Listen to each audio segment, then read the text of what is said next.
Hi, it's Marcia Tuft here for another Mooney Tales podcast.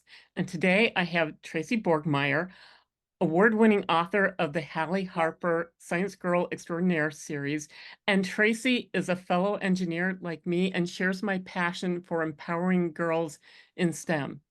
So, Tracy, why don't you tell me a little bit about yourself? What inspired you to start writing? There aren't many of us who are engineers who are also writing empowering middle grade fiction for girls. Well, thank you for having me, Marcia. This has been kind of a dream of mine of having a podcast with you, as you know, and we shared with each other. And I do want to give you a little bit of credit too, because the other day I was speaking to my mom, who's one of my big supporters and inspiration, and she let me know that she was very excited about a book that she just got in the mail that she was going to give to one of my daughters, unbeknownst that she already had it. And it was your Putney Hicks the magic iPad. I said, hey, we already have that book. And that's my friend Marcia. So thank you so much for having me.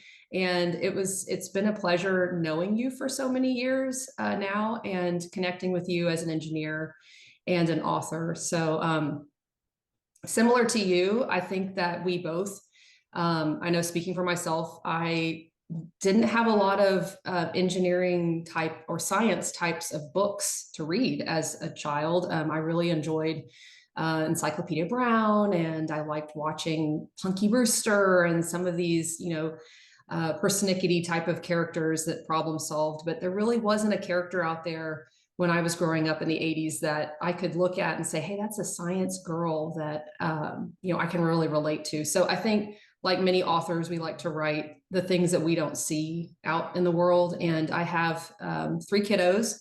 Allie is 14 now, Andrew is 11, and Avery is 8, almost 9. And so I wrote the first book in the series of the Halley Harper series for Allie's age group. And it's kind of grown up with her. And so she was really one of my kids are my biggest inspiration of that. And how do you get your plot ideas? Mm-hmm. Oh man, there's a whole process of plot ideas. Man, you went straight for the jugular, Marcia. This is a good question. Yeah. So plot ideas, I honestly, as an engineer, and we've talked about this too, we are very good problem solvers. And plotting a book is very similar to there is a very sequential aspect to it where there's a scene that sets up the next scene that sets up the next scene. And so I actually wrote a nonfiction book first about being a woman engineer with daughters, and knew that I really would like to write fiction. So I hired a coach to teach me, Jennifer Crosswhite, and she taught me how to write fiction. But even in her teaching me the structure of fiction, I struggled with how was I going to put this character into this plot that was Mhm. how was I going to put this creative idea into this structure? And I think it kind of sat with me for a little while. I pictured Halley Harper in my head. I wanted her to be away from her parents and have her adventure, but I didn't want her parents to be dead like Harry Potter, or I wanted her Yeah. parents to somehow still be around. And so Inciting when the I, inciting incident. So many authors choose the irreversible inciting incidents of yes, kill the death. parent and the kid's life is forever changed. There's no Right, going which back. makes a great story.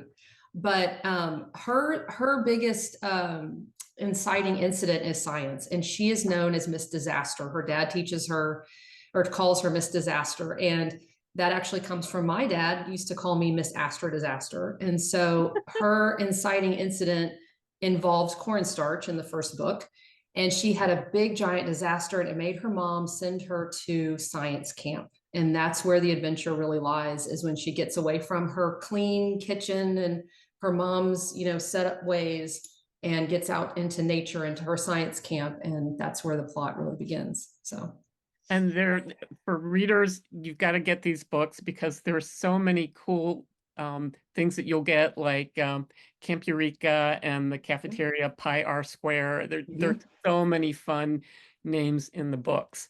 I think one of the challenges for me was realizing, okay, I had a coach, Brian Collins, I was trying to write um, for kids problem solving book, and it's like I learned from him, it's like, okay, the protagonist has to be the same age as your readers. It can't be a middle-aged, mom with the golden retriever. It's like, and basically I figured out from him, it's like, oh, I need to write Girl MacGyver.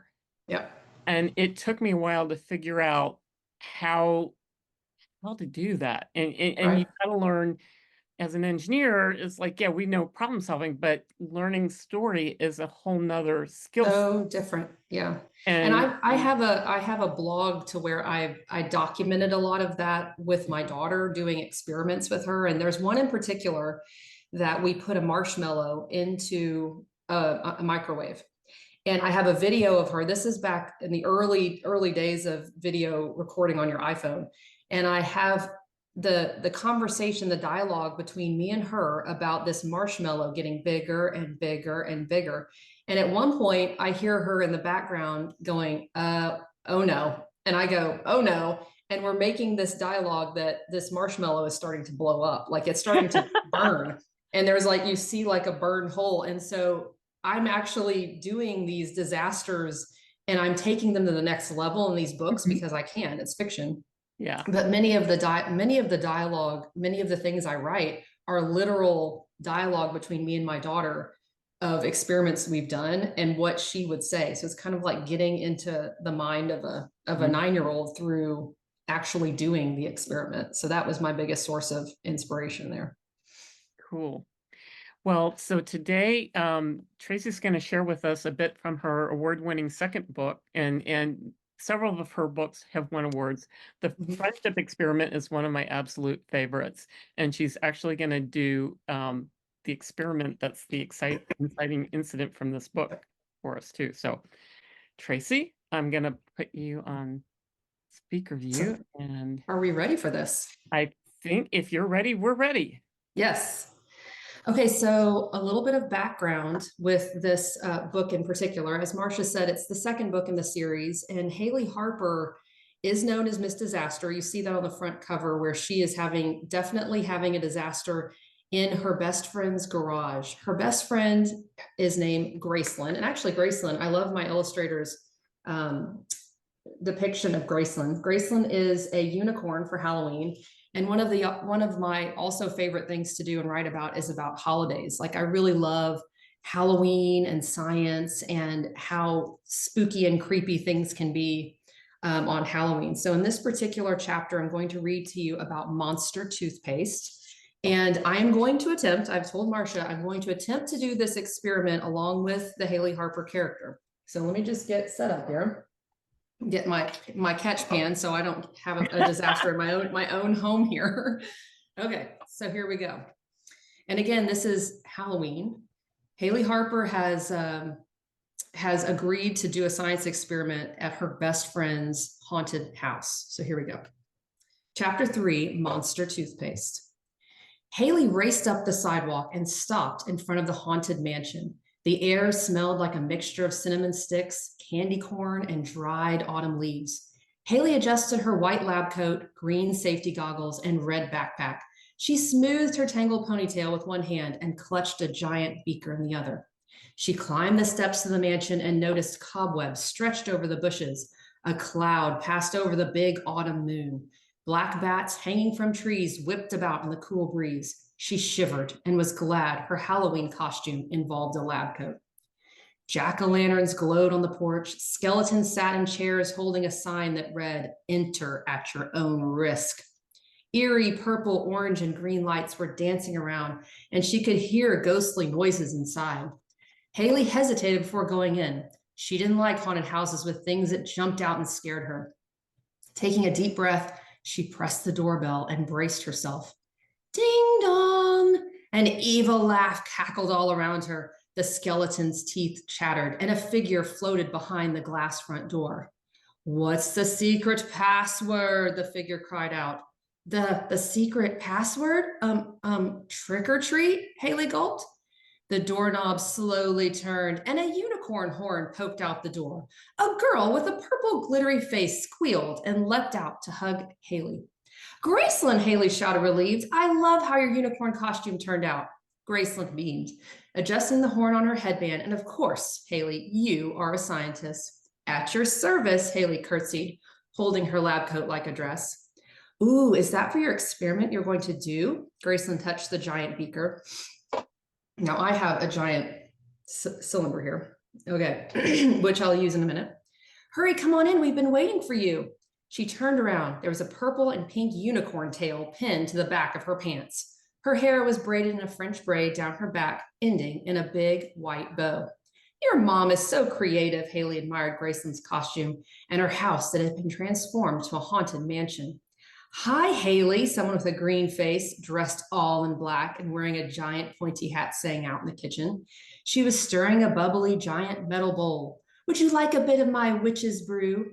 Nice touch, Miss D. Is that dry ice? Haley admired the purple potion and put her giant beaker on the kitchen table. I thought I'd tried a bit of science myself this year, Miss D grinned. That's Graceland's mom.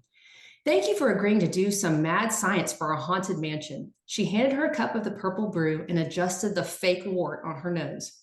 Have you tried this experiment before? Graceland said with her hands on her unicorn hips skeptically. We don't need any disasters at the haunted mansion, she elbowed Haley. I've tried it at my Grammy's house before. She gave me everything I need to do for monster toothpaste. All I need is a bit of dry yeast. Do you have some? So this right here, I usually tell students that I'm reading to, this is our dry yeast. So they're going to get some dry yeast. Of course, Graceland, show Haley where we set up the science labs. The kids will be coming soon. I'll bring you the yeast. Miss D hurried into the pantry. Haley grabbed her giant beaker and ran after Graceland, who was skipping through the haunted mansion.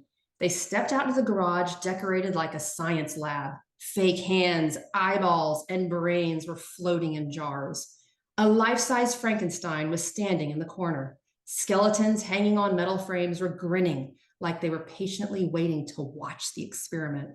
A glow-in-the-dark sign taped to a table said, Halley Harper, Science Girl Extraordinaire. You're gonna love this, Haley giggled, unpacking her backpack. It really made an oozy explosion at my Grammy's house. Did you say explosion? Graceland questioned. No one's losing an eyebrow tonight, are they? Not today. This is going to be super fun. You'll see. Haley smiled and thought back to Camp Eureka. What was Miss Mack, the zany one-eyebrowed camp co-director, doing on Halloween? And it was her turn to write back her friend Nathan. She would ask him what his Halloween costume was this year. Here's the yeast. Miss D opened the garage door and tossed the yellow packets to girls. I'll check on you a bit later. I've got to let the guests in. What is the yeast for anyways? Graceland jumped up and down with excitement. Are we going to make some bread? Nope, Grammy said it's the catalyst. Haley set up the supplies for her backpack. Did you say a cat with a lisp? Graceland grinned. How is your cat anyways? Oh, Adam the cat is awesome, but now is not the time to talk cats or catalysts. We don't have much time. Haley motioned to the kids piling into the mad science lab. Here, safety first. Haley tossed Graceland some safety goggles. Haley grinned. This was the first unicorn she'd ever seen with safety glasses on. Kids started watching what the girls were doing. The girls stood behind the table while Haley poured her Grammy's hydrogen peroxide into the beaker. She passed Graceland a bottle of dish soap. Put a few squirts of soap into the beaker while I mix the yeast and the water. So this is what I'm going to do here. I'm going to add some dish soap. This is hydrogen peroxide. And we're literally kind of doing this along with Haley here. Here's some water. And I'm going to mix this yeast into the water, the catalyst. And the nice thing about this book and this series is I have a glossary of terms. So students and children that are reading this book will be able to go back and look and see what exactly all these terms mean. All right, so we have our yeast going. And by the way, what makes this monster toothpaste? Graceland asked as she squirted the soap into the beaker. Well, when you add the yeast, it will look like someone is squeezing a giant monster-sized tube of toothpaste out. I'm adding some food coloring to make it fun. So now we're going to add some green food coloring. Let's see if y'all can see that well. Okay. The spooky green color dispersed like an alien hand, swishing around in the hydrogen peroxide. Kids who had formed around the station pounded their fists on the table while chanting, monster toothpaste, monster toothpaste. So as you know, Haley is getting nervous at this point, as she should, since she's Miss Disaster, right? I'm going to point this down a bit. Haley felt the electricity in the air and wiped her sweaty hands on her lab coat. She hoped this works the way it did at Grammy's house. Well, what are you waiting for? The crowd is getting anxious. Graceland looked wide-eyed. Haley picked up the yeast and mixture, and her hand was shaking a bit. Then she quickly dumped it in the hydrogen peroxide. The green liquid started foaming. Let's see if I can make this the magic of. There it goes. Yay. Monster toothpaste, monster Monster toothpaste, monster toothpaste. toothpaste. And it really is going now. Yeah. Haley blinked. Suddenly, green foam shot violently out of the beaker. I don't know if you guys can see it, but it is smoking. A few kids gasped and jumped away from the table. Graceland started screaming as monster toothpaste blasted in the air, hitting the ceiling before raining down. The green foam landed on Haley's head. It oozed down her hair and into her forehead. She wiped off her safety goggles and looked around. The monster toothpaste, splattered all over the mad science lab, started smoking. And there you go. That was mine. It smells like bread in here with the yeast. So there's our monster toothpaste. I managed to keep it in the bowl. Whoa. But unfortunately good. for Haley, she got it all over the mad science lab in the haunted mansion. Mm-hmm. So there you go. Monster toothpaste. And for my listeners, I want you to check out Tracy's website, shelovesscience.com. She's got the recipe for safe monster toothpaste. Monster toothpaste. Well, Yep. you can find elephant toothpaste, monster Yes. toothpaste. There's different strengths of hydrogen peroxide. So the normal 3% that you can get in the grocery store or pharmacy is safe to touch. And the stronger the hydrogen peroxide, as you know, the foamier it gets. So I got the strong stuff for y'all today. Oh, cool. Yeah. I was going to say that looked, I got a pretty good one when I did this with my nephew. You did? Nephew in Virginia, but I doubled the recipe. I just used the normal stuff, but I doubled the recipe. And this one's fun to put in Halloween jack-o'-lanterns. So, yeah. And I'm thinking that they don't talk about this as being another volcano alternative, but dry ice volcano is a fun one. The vinegar and baking soda is the traditional one, but this would put some red or orange and yellow kind of food coloring in it. Could make a pretty cool lava flow. Yeah, and what's cool too when students when I do this with students is I have them actually touch the bowl, so I keep it contained, but the bowl is actually warm, and you can tell that it's an exothermic reaction. It lets off heat, and that's why there was some steam kind of going up there a little bit, because it's letting off heat as it's breaking in those bonds. And I also, a lot of kids don't remember that or know that hydrogen peroxide is a disinfectant. That's why it bubbles when you put it on your cuts when it's bloody, because it'll disinfect your cut. So we have all sorts of fun with hydrogen peroxide. And yeah, and you have tons of fun experiments on your website, and you introduce many of them in your books, but it's another great resource to go to your website and look at your blog and search for the experiments and just have some other fun things with STEM. And Tracy's expertise is chemical engineering. Yeah. I've done several of her experiments for my TikTok channel experiments. My background's more mechanical, aerospace, and materials, but it's just fun to have a bunch of experiments you can do with kids. And when I went to Virginia for my mom's 97th birthday in July, my great nephew Dutch was still there for a few days when I got there, and I thought, okay, he's big into STEM experiments, and we did a dry ice volcano a couple years before, and we did I love dry ice. But I drove, and it's like, okay, what can I do on the plane? I thought, okay, Coke and Mentos and Monster toothpaste, because it's like, all I have to bring is the yeast, and I can trust my sister to have hydrogen peroxide. And she had to get some Diet Coke for me. But that's another blog we could do, is science experiments that pack in your carry-on luggage. Oh, you can do on the airplane. Well, Yeah, I will. that you can, yeah, they don't want you to do science Well, experiments. yes, I meant that you can, yes, that you That can you can, travel with. yeah, compact that fit in your carry-on luggage. I have to say too, and plug this, I'm starting to do a weekly reel. So I'm finding Oh. some science experiments that are a little bit of a twist to the classic experiments, and I'm trying them out. Not everything works. So some of the stuff you see on TikTok, I'm sure is the magic of TV, but I am trying out some that I've found that do work, and they've been very, very interesting. So if you want some updated ideas for some classic experiments, head on over to my Instagram, She Loves Science, and I'm doing a weekly reel post where I try out some classics. So they've been really fun. I've done the last two I've been very surprised about. So go check out my handle at She Loves Science on Instagram. So what has been your favorite thing about being an author? My favorite thing. Or you don't have to limit to one, but what's been the most rewarding, surprises maybe for you?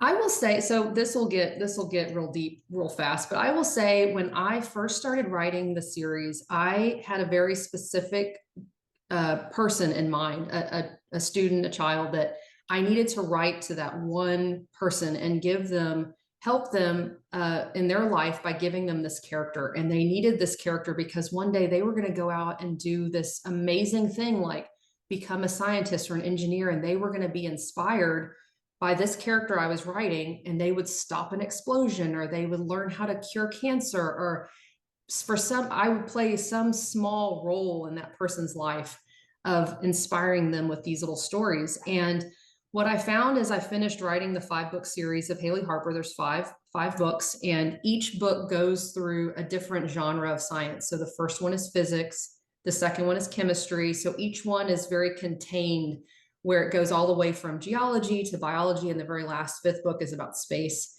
And I was kind of touching all the different genres. And as I was finishing the 5th book and publishing it and doing some self-reflection, I realized that not only I was done with my initial mission, but I also felt like it really helped me. It helped me Mhm. become less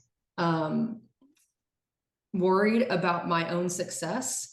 And I became a happier person, being less worried about my success and more worried about who I was helping with this. And so I think becoming an author gave me the reason to give back. And that by giving back, I've gotten so much joy back and forth by either the students coming to tell me how much they love the character or how much they love doing science. And I have one review that I just love to look at, and it's on my 3rd book about geology.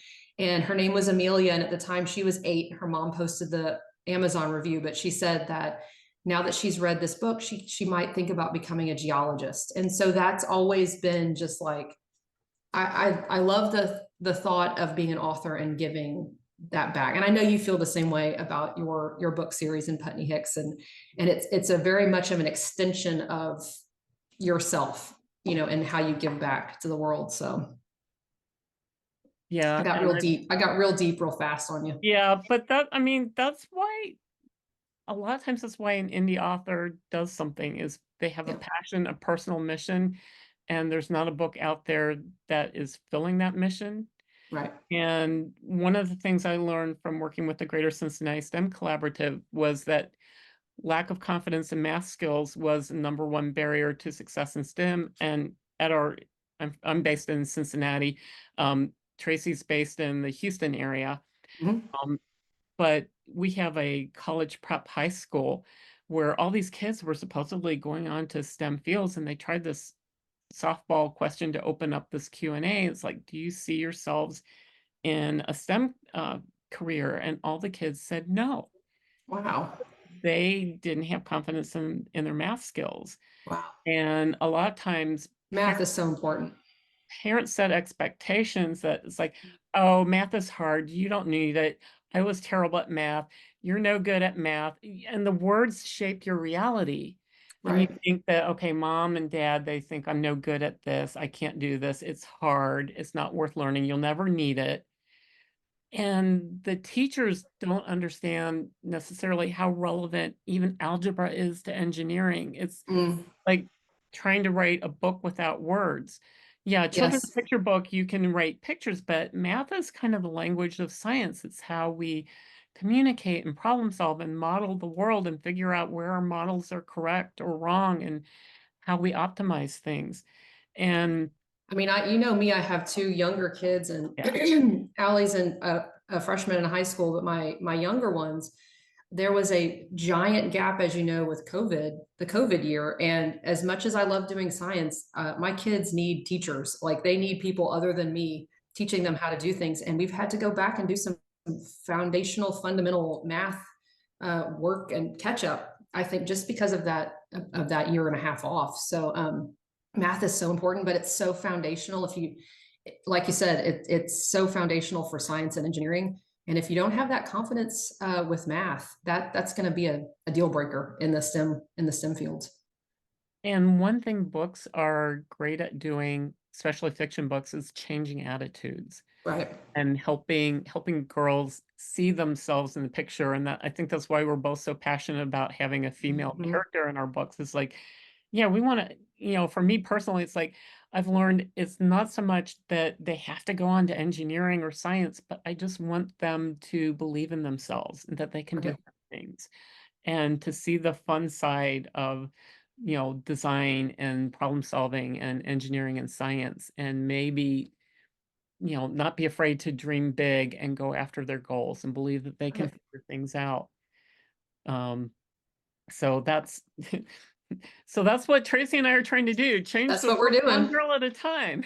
Yep. I'm so glad that we've combined forces in so many collaborations. And I look up to you so much, Marcia, and everything that you're doing and taking on all of your different TikTok videos and your Mooney Tales. I still remember when you got Mooney and Yeah. he came to live with you guys. And it's and I do feel like there's a big part to play with mentors. And I think you've been a huge mentor for me. And I hope that I can in turn be a mentor to others as well in this whole author slash engineering journey. So And listeners, again, Tracy is incredibly active as a mom, and in the Houston area, she's got several bookstores she works with and does yep. special events, and she's in a lot of schools. Mhm. And she's done this really cool escape room Yep. thing a couple of times A now. science escape room. Yeah, I'm starting to learn all the different ways you can escape from things and use science to get out of it. So I've become some type of expert science escapee. But this past summer, I've got a science escape room in a box, basically, and it was escaping a little stuffed frog from a lockbox. And kids love it as much as you can. They love problem solving. I mean, escape room is basically using science to solve a problem. So kids love it. Just they have to be presented it in the right way. And escape rooms are a great way to do it.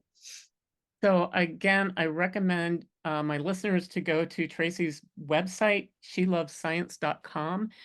Sign up for her newsletter so you never miss another experiment Escape or room. disaster, or Yep. she's got so many fun things going on. In the YouTube video notes, I will have links to her book that you can get on Amazon, and also her website will tell you where all else to get it, and then her Right. basic um, um, her author web page where you can see all the books she's got out currently, which includes the 5 Halley Harper books and her She Loves Science nonfiction book. Yep. So again, check out Tracy Borgmeyer at shelovescience.com, and just such an inspiring series and a great read for girls and Thank boys. you, Marcia. Thank you for having me. This is fun. I enjoyed it. Thanks for being on my podcast. You're welcome.